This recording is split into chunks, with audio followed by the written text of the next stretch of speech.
Um chefão da máfia entra na própria cozinha para preparar o jantar para um convidado em quem confia plenamente. 6 tiros depois, ele está morto no chão. Outro passa décadas construindo um império criminoso, apenas para ser baleado pelos homens que ele mesmo promoveu. O poder não destruiu esses chefões, a confiança destruiu. Estes são 10 chefões da máfia traídos por seus homens de maior confiança. Seção 1. A varanda do Homem-Galinha.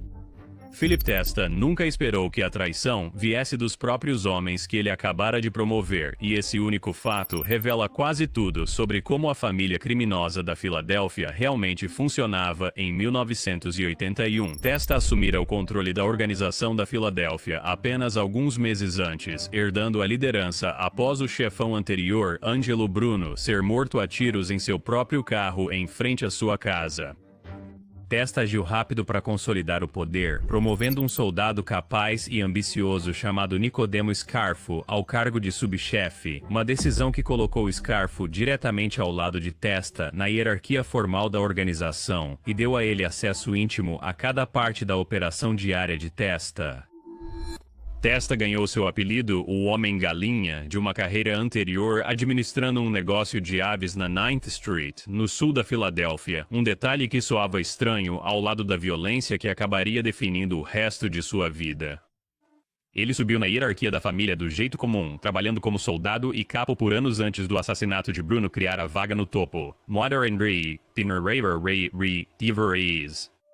Herdando a liderança em um momento em que toda a organização da Filadélfia já estava se fragmentando em linhas geracionais, com membros mais velhos e cautelosos entrando em conflito com soldados mais jovens e consideravelmente mais agressivos, ansiosos para expandir o alcance da família para novos territórios. Sob a breve liderança de Testa, a família se expandiu agressivamente para a lucrativa economia de cassinos de Atlantic City, que acabara de se abrir após a legalização do jogo em Nova Jersey em 1976, um golpe de sorte que criou uma intensa competição interna por lucro e território. O próprio Testa teria ficado cada vez mais cauteloso sobre quanta influência Scarfo e seus aliados mais próximos começaram a acumular dentro desse novo fluxo de receita em expansão. Em 15 de março de 1981, uma bomba cheia de pregos de telhado explodiu sob a varanda da própria casa de Testa, no sul da Filadélfia, enquanto ele caminhava em direção à porta da frente, voltando de uma noite fora. A explosão o matou quase instantaneamente, destruindo a varanda com força suficiente para ser ouvida a quarteirões de distância e quebrar janelas de casas vizinhas. Os investigadores acabaram determinando que o dispositivo fora plantado com o conhecimento direto e a aprovação de homens do círculo íntimo de Testa, incluindo associados ligados ao próprio Scarfo, o subchefe que Testa promoveu pessoalmente apenas alguns meses antes. Scarfo assumiu o controle da família em poucas semanas, herdando exatamente a posição de liderança que seu suposto envolvimento na morte de Testa ajudara a criar. Ninguém nunca foi definitivamente condenado por ordenar o bombardeio em si, e a verdade completa sobre quem especificamente o aprovou continua sendo genuinamente contestada entre os historiadores que examinam o caso, embora vários homens ligados à própria equipe de Scarfo tenham sido condenados posteriormente por acusações relacionadas à extorsão que tocavam diretamente no assassinato. O que permanece indiscutível é o resultado, um chefão morto em sua própria varanda, assassinado em menos de um ano após herdar o poder, substituído quase imediatamente pelo homem em quem mais confiava. Testa morreu a passos de sua própria porta da frente, morto por homens que ele mesmo promoveu ao poder. A próxima sessão segue o chefão que veio antes dele, baleado em frente à sua própria casa em uma traição que colocou o próprio mentor de Scarfo no túmulo primeiro. Seção 2. O Dom Dócil. Angelo Bruno comandou a família criminosa da Filadélfia por mais de 2 décadas, usando uma estratégia que quase ninguém mais neste mundo tentou. Uma paz deliberada e calculada. Bruno evitava o tipo de violência visível e chamativa que definia o crime organizado em outras cidades, preferindo acordos comerciais discretos e lucros constantes e sem alarde em vez da expansão mais agressiva favorecida por homens mais jovens e ambiciosos dentro de sua própria organização. Isso lhe rendeu um apelido que capturava tanto admiração quanto eventual desprezo em igual medida. As pessoas o chamavam de Dom Dócil, um rótulo que começou como um elogio e terminou como uma acusação. No final da década de 1970, essa mesma cautela começara a parecer fraqueza para os soldados abaixo dele. A legalização dos cassinos em Atlantic City abriu uma fronteira inteiramente nova e enormemente lucrativa, praticamente no quintal da Filadélfia, e a abordagem conservadora de Bruno para a expansão significava que a família estava, aos olhos de muitos membros mais jovens, deixando enormes quantias de dinheiro na mesa. Em vez de agarrar a oportunidade com unhas e dentes, como um chefe mais ambicioso certamente faria, Bruno enfrentou um ressentimento crescente por se recusar a expandir agressivamente para o tráfico de narcóticos, um negócio lucrativo, mas juridicamente perigoso, do qual ele manteve a família afastada por anos, uma restrição que alguns de seus próprios homens passaram a ver como algo que lhes custava fortunas. Esse ressentimento encontrou sua válvula de escape através de um soldado chamado Antônio Caponigro, conhecido como Tony Bananas, um consigliere de longa data e de extrema confiança que serviu a família por anos e que, de acordo com relatos colhidos após o fato, se convenceu de que a passividade de Bruno havia se tornado um perigo real para a própria sobrevivência da organização.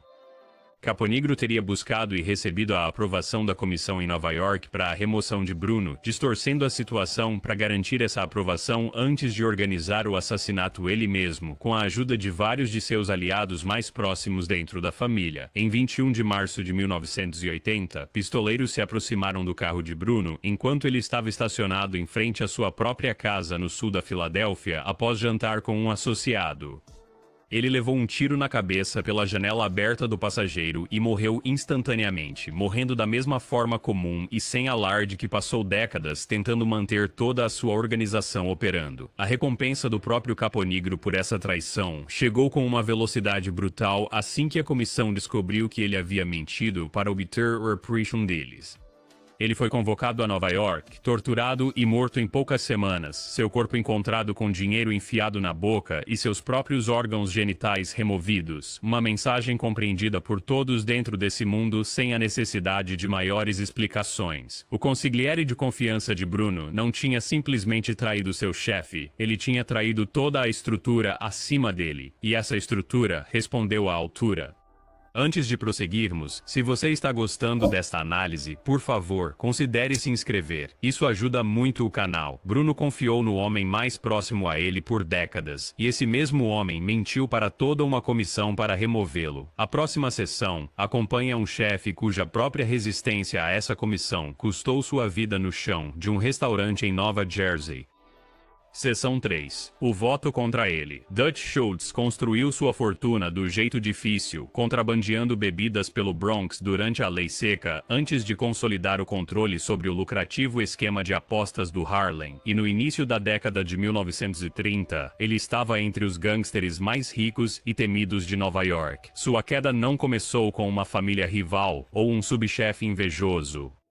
Começou com seu próprio braço direito decidindo silenciosamente que a liderança contínua de Schultz tinha se tornado uma aposta perdida.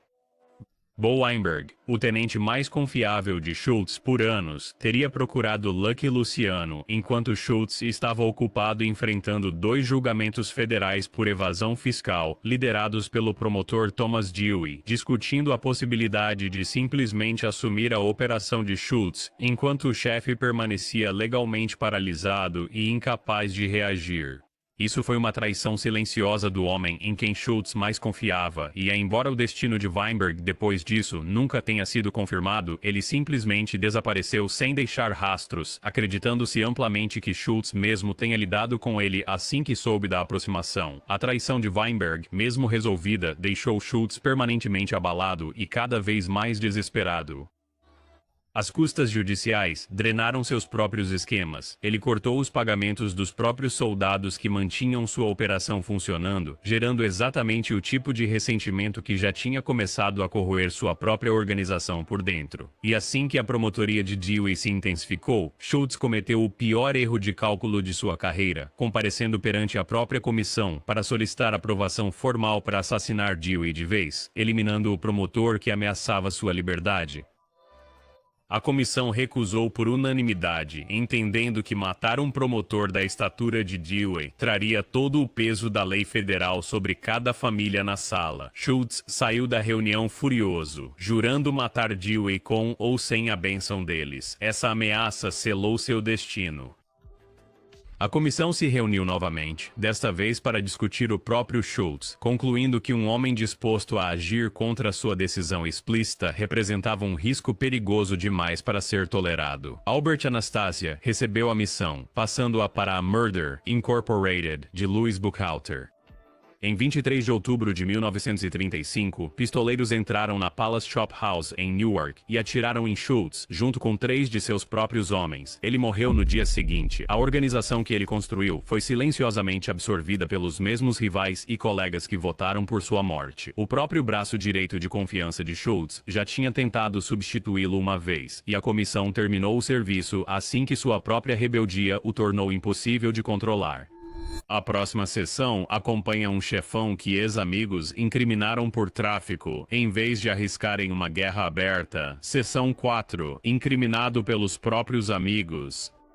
Vito Genovese queria se tornar o chefão mais poderoso de todo o país e, em 1957, agiu para concretizar essa ambição, ordenando a morte de Albert Anastasia e um atentado mal-sucedido contra Frank Costello, eliminando 2 dos maiores obstáculos entre ele e o controle total do submundo de Nova York.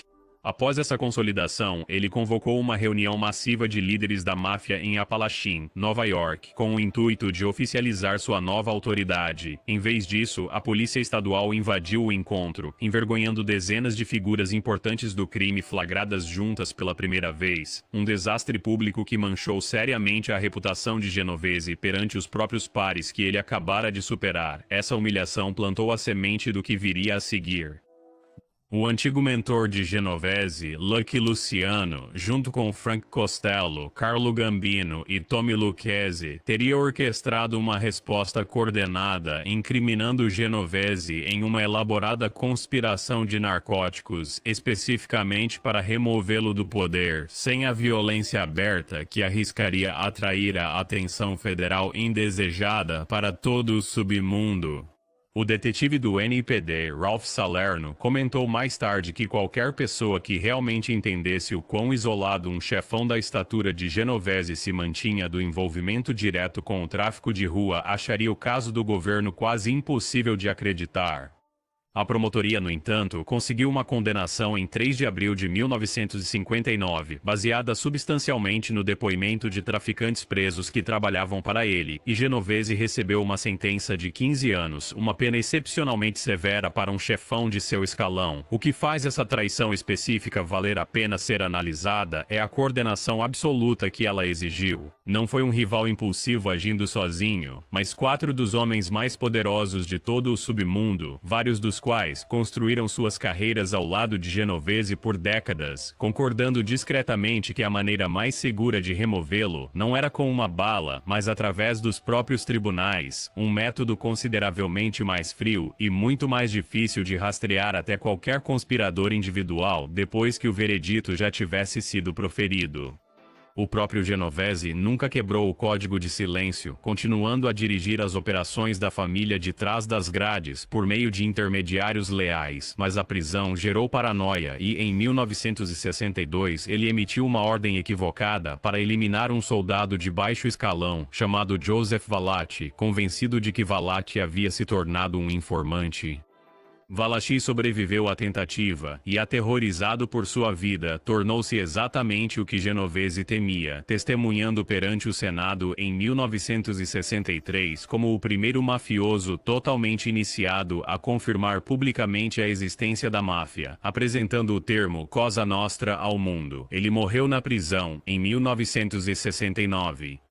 Antes de prosseguirmos, se estiver gostando desta análise, considere se inscrever. Isso ajuda muito o canal. Genovese foi incriminado pelos amigos em quem um dia confiou e depois entregou ao governo seu informante mais prejudicial por meio de uma ordem equivocada de sua própria autoria. A próxima sessão acompanha um chefão que sobreviveu à sua própria tentativa de assassinato, apenas para se afastar totalmente do poder. Seção 5. O homem que não nomearia seu assassino. Frank Costello já havia sobrevivido a audiências no Senado, condenações por evasão fiscal e anos de escrutínio federal quando Vito Genovese finalmente decidiu que queria o controle total da organização que Costello liderara por 2 décadas. Genovese servia como subchefe de Costello desde 1951, ficando cada vez mais frustrado com um papel subordinado que considerava abaixo de si e, em 1957, essa frustração se transformou na decisão de remover Costello permanentemente. Na noite de 2 de maio de 1957, Costello voltava de um jantar com a esposa para seu prédio na Central Park West. Quando seu táxi parou, um Cadillac preto parou logo atrás. Um homem grande desceu, seguiu Costello até o saguão e disparou um único tiro contra sua cabeça, gritando: "Isso é para você, Frank." Ao puxar o gatilho, aquele grito acabou sendo o erro do atirador. Costello virou a cabeça em direção ao som do próprio nome no exato instante em que a bala foi disparada, e o tiro apenas pegou de raspão em seu crânio. Em vez de matá-lo na hora, ele desabou em um sofá do saguão, sangrando, mas vivo, enquanto seu agressor fugia no carro que o esperava. O atirador era Vincent Gigante, um jovem capanga que trabalhava sob as ordens diretas de Genovese, preso e identificado pelo porteiro do prédio pouco tempo depois. O que aconteceu a seguir revela algo sobre Costello que diferencia o seu caso de quase todas as outras figuras desta história. Quando interrogado pela polícia, e mais tarde, sob juramento no julgamento do próprio Gigante, Costello afirmou repetidamente que não conseguia identificar o seu agressor, insistindo que nunca o tinha visto bem, e que nem sequer tinha ouvido o tiro que quase lhe tirou a vida. Sem o testemunho do próprio Costello, os procuradores não tinham um caso. Gigante foi absolvido. O silêncio de Costello protegeu o próprio homem que tinha tentado matá-lo, e a mensagem implícita nesse silêncio importava muito mais do que qualquer veredito do tribunal. Em vez de escalar para uma guerra aberta, Costello simplesmente se reformou, cedendo o controle da organização a Genovese sem mais resistência. Passou os seus últimos anos como um respeitado conselheiro do submundo, consultado por outros chefes na sua própria cobertura no Waldorf Astoria, escolhendo a paz em vez de uma guerra que a sua própria sobrevivência lhe tinha tecnicamente dado o direito de travar. Costello sobreviveu à bala destinada a matá-lo, e depois protegeu o próprio homem que a disparou, escolhendo uma reforma tranquila em vez de uma guerra que poderia ter justificado. A secção seguinte acompanha um chefe atraído para uma cerimônia falsa, que terminou com o seu corpo enterrado num milharal no Indiana. Secção 6. O engodo de uma cerimônia que nunca aconteceu. Tony Spilotro passou quase 2 décadas a construir a presença da Chicago Outfit em Las Vegas, gerindo operações de desvio de dinheiro na indústria dos cassinos e impondo a autoridade da Outfit com um nível de brutalidade que lhe valeu um medo genuíno em toda a cidade. Tinha sido enviado para o Oeste no início dos anos 70, especificamente porque os seus próprios chefes em Chicago reconheceram a sua utilidade. Um jovem executor com uma reputação de violência suficientemente grave para que a liderança de Chicago visse um valor real em colocá-lo no centro de uma operação que valia a pena proteger a quase qualquer custo. Durante anos, essa utilidade traduziu-se em confiança real, autoridade real e uma distância real da supervisão direta, que de outra forma, o poderia ter contido. Spilotro formou o seu próprio grupo em Las Vegas, mais tarde apelidado de Hole in the Wall Gang, pelas suas operações de assalto, e entrou na lista negra dos cassinos de toda a cidade assim que a sua reputação se tornou demasiado conhecida para lhe permitir continuar a aceder às salas de jogo. Essa mesma distância de Chicago acabou por se tornar o problema. O estilo de vida mediático de Spilotro, as suas repetidas detenções, a sua visibilidade pública e o hábito do seu grupo de atrair a atenção constante das autoridades em Las Vegas envergonharam a própria liderança da Outfit que outrora o valorizara. O chefe de Chicago, Joey Aiuppa, tinha sido recentemente condenado à prisão devido à operação de desvio em Las Vegas e culpou diretamente o comportamento imprudente de Spilotro por o ter levado para trás das grades. Em 1986, com agentes federais e estaduais a aproximarem-se de todas as direções, a liderança da Outfit concluiu que o homem a quem tinham confiado as operações de uma cidade inteira se tinha tornado um fardo demasiado dispendioso para manter vivo por mais tempo. A 14 de junho de 1986, Tony e o seu irmão Michael foram convocados para uma casa no subúrbio de Bensenville, em Chicago, sob o pretexto de que a reunião formalizaria a tão esperada iniciação de Michael como um homem de honra, esperando-se que o próprio Tony recebesse uma promoção a capo. Membros da família testemunharam mais tarde que ambos os irmãos expressaram um vago mal-estar antes de saírem nesse dia, um instinto silencioso e indefinido de que algo no convite parecia errado. Foram na mesma, à espera na cave da casa, estavam quase uma dúzia de membros da Outfit. Os irmãos foram espancados e estrangulados até a morte, os seus corpos levados para fora do estado e enterrados numa cova rasa num milharal nos arredores de Enos, Indiana. Um agricultor descobriu o local 8 dias depois, após uma chuva forte ter levado a terra recém-removida, revelando uma cova com mais de 1,5 metros de profundidade, com ambos os corpos enterrados um por cima do outro. Seriam precisos mais de 20 anos, e o testemunho do assassino Nick Calabrese, que colaborou durante o julgamento Family Secrets em 2007, para que a verdade total sobre o que aconteceu naquela cave chegasse finalmente a um tribunal, condenando o chefe da Outfit, James Marcello, por orquestrar o assassinato juntamente com vários outros homens, que tinham passado décadas a acreditar que o crime ficaria permanentemente por resolver.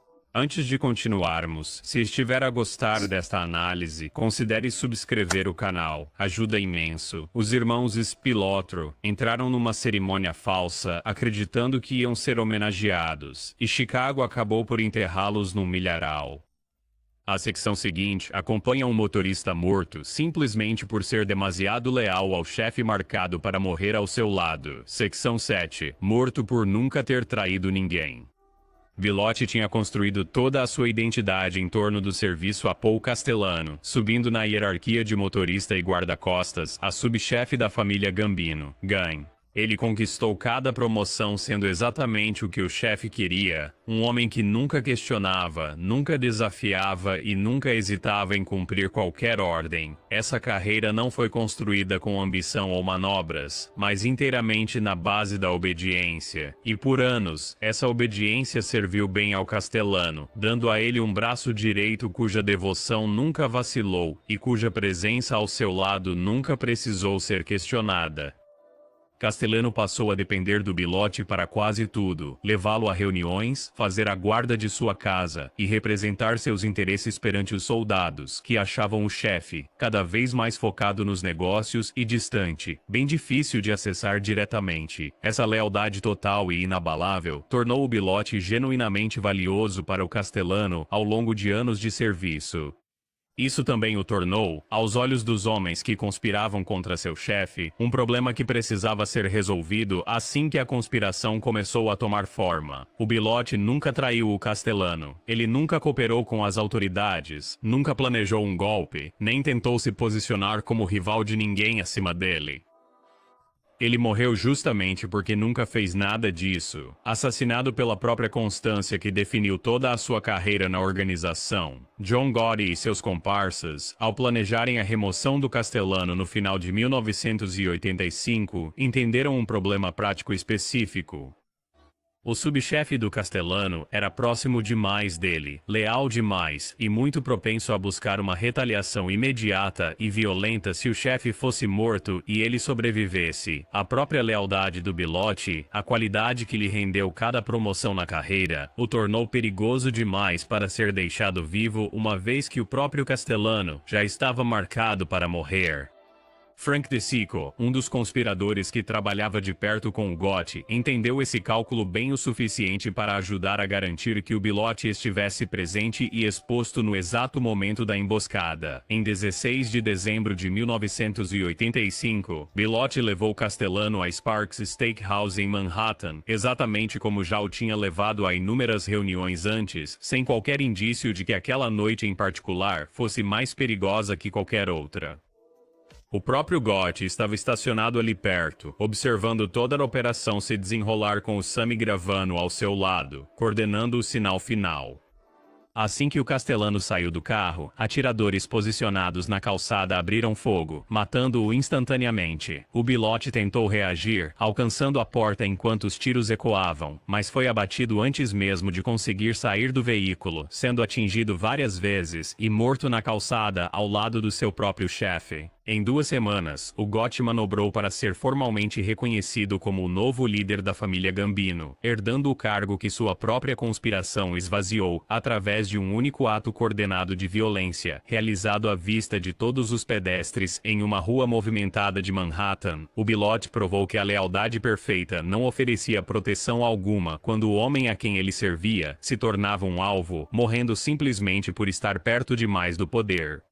A próxima sessão acompanha um chefe cujos próprios guarda-costas importados decidiram que sua utilidade havia acabado. Seção 8. O subchefe que foi longe demais. Carmine Galante saiu da penitenciária de Lewisburg em 1974, totalmente convencido de que a família Bonanno simplesmente lhe devolveria a liderança que ele acreditava ser sua por direito, após uma década atrás das grades. Ele conquistou essa convicção através de décadas de serviço leal, desde os primeiros anos da família em Nova York, construindo conexões pessoais profundas diretamente com a própria Sicília, que eram consideravelmente mais próximas da terra natal do que quase qualquer outro chefe americano de sua geração havia conseguido. Em vez de uma recepção calorosa de volta ao poder, ele encontrou o cargo ocupado por Philip Rastelli, um chefe que a comissão havia reconhecido formalmente durante sua ausência.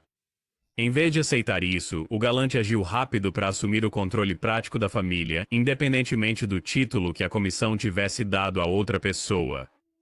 Ele empurrou a organização com força para o tráfico internacional de heroína, gerando uma riqueza enorme, mas também uma exposição jurídica imensa para todos os envolvidos. Para proteger esse novo império, o Galante começou a importar jovens diretamente de sua região ancestral na Sicília, homens sem conexões prévias com o submundo americano, e que deviam toda a sua carreira criminosa à decisão do Galante de trazê-los para o outro lado do oceano.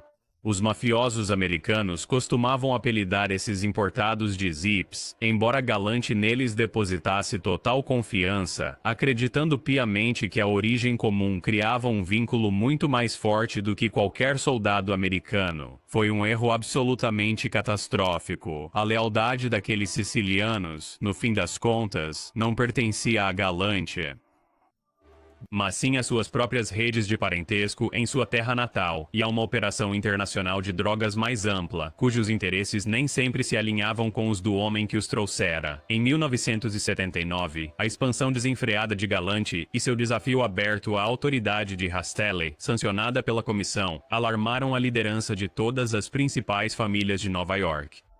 Frank Thierry, da família Genovese, começou a construir silenciosamente um consenso para sua remoção, uma campanha que acabou obtendo a aprovação até do próprio Joseph Bonanno, o fundador aposentado da família, que não sentia nenhuma lealdade especial em preservar a carreira de um homem que um dia o servira fielmente. Rastelli, trabalhando por meio de agentes, incluindo um capitão em ascensão chamado Joseph Massino, obteve a bênção formal da comissão para mandar matar Galante. Em 12 de julho de 1979, Galante sentou-se para almoçar no pátio de um restaurante na seção de Bushwick, no Brooklyn, ladeado por seus dois guarda-costas sicilianos pessoais, Baldassare Amato e Cesare Bonventre. Pistoleiros mascarados abriram fogo, matando Galante instantaneamente, junto com outros dois homens à mesa. Seus próprios guarda-costas fugiram ilesos, tendo ajudado ativamente a organizar a emboscada que pôs fim à vida do homem que lhes dera toda a sua carreira criminosa na América.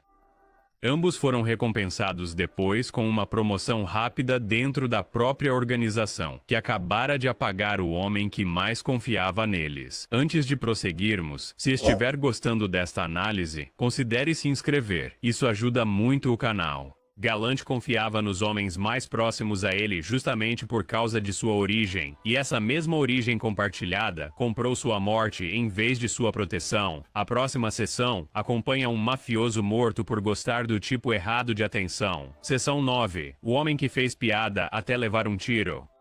Willie Moretti construiu uma reputação genuína como um executor e subchefe capaz dentro da família Genovese, comandando operações de jogo e extorsão em Nova Jersey sob a proteção de seu próprio primo, Frank Costello, um dos chefes mais poderosos de todo o país. Ele era durão, bem relacionado e, segundo a maioria dos relatos, genuinamente querido pelos homens ao seu redor. Um amigo de infância de Costello, cuja própria reputação fora construída sobre a mesma violência bruta e eficiente que definia todo executor sério de sua época. Nada disso o protegeu quando ele decidiu que uma audiência televisionada no Senado representava uma oportunidade de entretenimento, em vez de uma ameaça existencial real.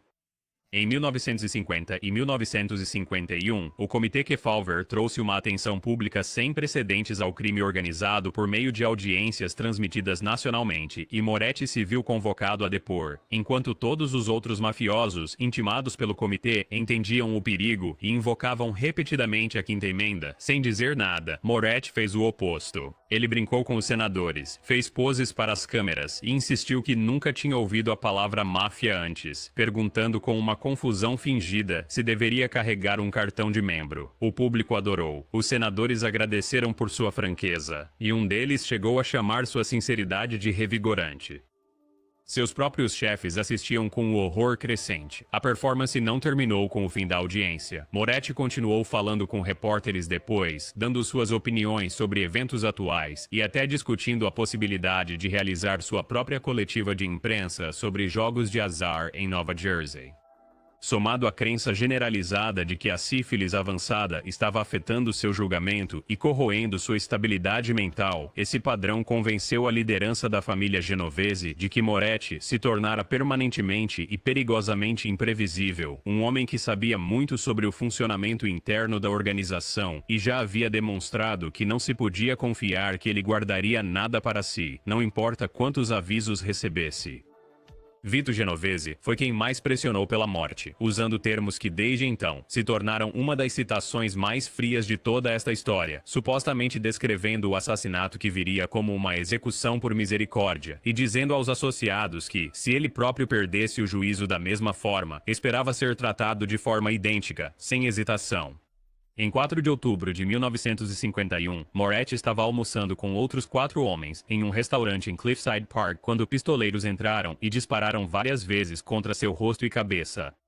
Ele morreu antes que alguém pudesse socorrê-lo. Ninguém jamais foi processado pelo assassinato, e o caso permanece formalmente sem solução até hoje. Moretti morreu não por trair ninguém, mas por realmente gostar do tipo errado de atenção no momento exato. A sessão final acompanha um chefe morto por seus próprios soldados, por um motivo que não tinha nada a ver com poder. Seção 10. O chefe que seu próprio submundo não aceitaria. John D'Amato passou anos subindo na hierarquia da família criminosa de Cavalcante. A própria resposta de Nova Jersey às 5 famílias de Nova York, e em 1990, ele tinha sido elevado a chefe interino por Giovanni Riggi, que comandava a organização de trás das grades e supostamente promoveu D'Amato sob pressão do próprio chefe da família Gambino, John Gotti. Aquele apoio de Nova York deveria ter garantido a posição de D'Amato, um chefe instalado com a bênção da família mais poderosa de todo o submundo. Em vez disso, ele ocupou o cargo por menos de 2 anos antes que os próprios homens que serviam sob seu comando decidissem que ele não poderia mais liderá-los, e o motivo não teve nada a ver com dinheiro, território ou qualquer falha de liderança. O estopim veio de uma fonte inteiramente pessoal. Em 1991, a própria namorada de D'Amato, querendo se vingar dele após uma briga, contou a um associado da De Cavalcante, chamado Anthony Rotondo, que D'Amato era bissexual assumido, descrevendo encontros específicos em clubes de swing em Manhattan, envolvendo tanto mulheres quanto homens. Rotondo passou isso diretamente para o subchefe Jake Amari e para o consigliere Stefano Vitabile. Junto com a acusação, surgiram suspeitas de que D'Amato estaria roubando da família e que sua lealdade era maior com Gotti em Nova York do que com sua própria organização em Nova Jersey. Em uma reunião em novembro de 1991, Vitabile autorizou a execução sumária, supostamente discutindo não apenas quem a realizaria, mas exatamente como e onde o corpo deveria ser descartado após o serviço. Anthony Capo, um dos soldados encarregados da missão, testemunhou mais tarde em 2003 sobre o motivo exato da decisão, dizendo aos jurados claramente que ninguém iria respeitá-los com um chefe gay sentado para discutir negócios da Cosa Nostra. Em 6 de janeiro de 1992, Capo e outro mafioso pegaram D'Amato perto da casa da namorada dele no Brooklyn. D'Amato subiu no banco de trás e disse apenas: "Vamos comer." Assim que o carro arrancou, Capo se virou e deu 4 tiros nele. O corpo foi descartado em um esconderijo e nunca foi recuperado, deixando até sua própria família sem um túmulo para visitar. O testemunho posterior do próprio Capo revelou mais um detalhe que importava enormemente dentro desse mundo específico. A morte de um chefe exigia a aprovação formal da Comissão da Máfia em Nova York, uma regra aplicada com consistência brutal em outros lugares, mais notavelmente no caso anterior de Antônio Caponigro, torturado e morto especificamente por não conseguir essa mesma aprovação antes de agir contra Ângelo Bruno. Vitabile e seus cúmplices nunca buscaram essa aprovação, ordenando a morte de D'Amato inteiramente por conta própria, confiantes de que ninguém acima deles jamais se oporia ao motivo específico por trás disso. E eles estavam certos. Nenhuma retaliação jamais veio. Se você gostou dessa análise, não esqueça de se inscrever. Obrigado por assistir e a gente se vê no próximo vídeo.